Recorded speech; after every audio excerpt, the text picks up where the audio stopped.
Hey guys, it's RagingPsyco bringing you a dramatic reading of Chapter 2 of Forbiden Fruit, The Temptation of Edward Cullen. I had to cut my intro out last time. Let's see if I can make it go a little faster. Alright. A.N. Vincent, or whatever her name is, thanks for the lame review. You total D*****. No one is making you read this fic. If you don't like it, then leave.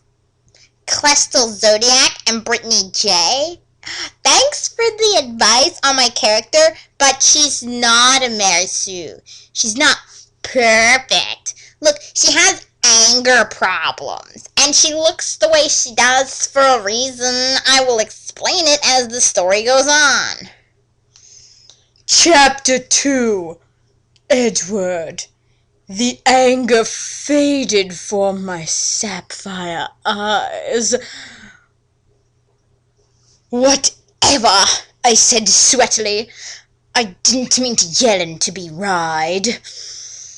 Thou art too beautiful for that, he said, and for once I didn't feel like cock-dropping the guy for paying me a compilement. Instead, I just smiled. I'm Ewdard Cullen, he murmured. Who are thee? I'll Tanton Tiana Lauren, but you can call me Tiana. Or Mabai Tia, I said, feeling shy at the way he was looking at me. I had seen that look in so many male eyes, but never quite as intense or sexy. His eyes burned like hot gold velvet in the midday sun, like phoenix feathers and rainbows, so gold and magical. Thou reminds me of bygone times, he said, carefully retching out a shaking hand and brushing my cheek. Thy face is like an old painting. Thou is exceptional.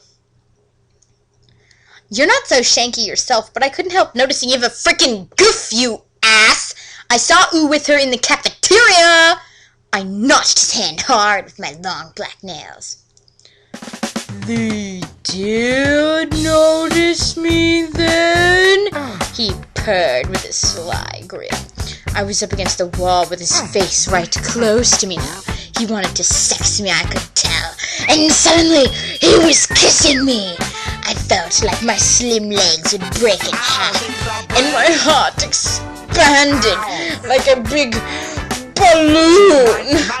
I felt his hand sliding softly down my neck and underneath my top. He stroked my breasts for a few minutes, and his man carrot standing in action and hard as a rock against my legs. Then he ripped my top and pulled it off me and dumped it on the floor. We made out for 10 minutes, and then he tried to take off my bra, but I pushed him away, suddenly thinking, what the tia? Are you just gonna let this total stranger take your cloths off in school where anyone could see you? I'd never let a guy kiss me before, or touch me, and suddenly I was letting this cheating sicko with a frickin' goof grope me, just because he was uber hot and sexoid hair and cold as death. I was acting like a biatch and a slut, and I was suddenly very ashamed of my actions. Bastard! Never touch me again! I gasped. If thou thinkst thou can keep thou hands of me, he answered all smug, and I couldn't believe how he made me feel so angry and so aroused at the same time. At that moment, I've never hated anybody more in my whole life, and the worst part of it was he was so freaking hot. I was totally creeping my panties, and he knew it. This was horrible. I felt disgusted with myself and turned to leave. Wait! I need to speak to thee. I know your secret, Tia, he said in a quiet voice, gazing into my eyes. You're one of my kind. Who made thee? Are you part of a coven, or art thou own?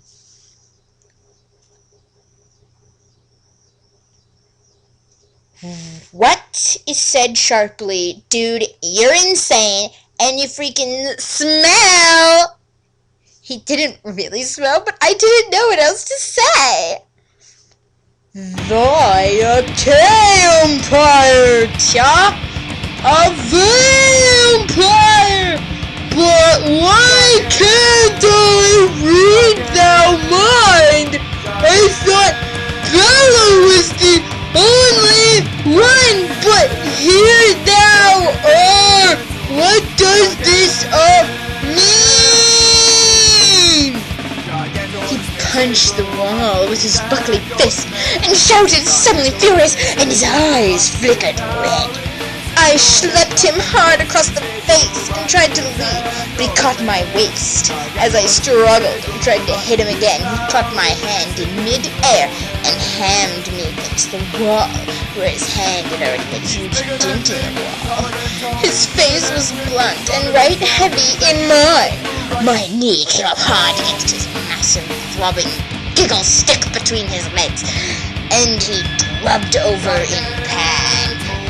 I broke free and goaded my books and started rugging away to Matt, but Edward Hand finished the work.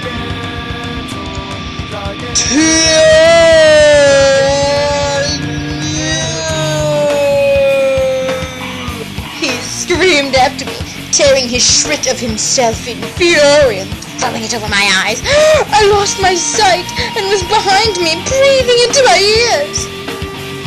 I'm sorry, Tia. He whimpered sadly, picking me up off the floor and gazing mutely into my eyes.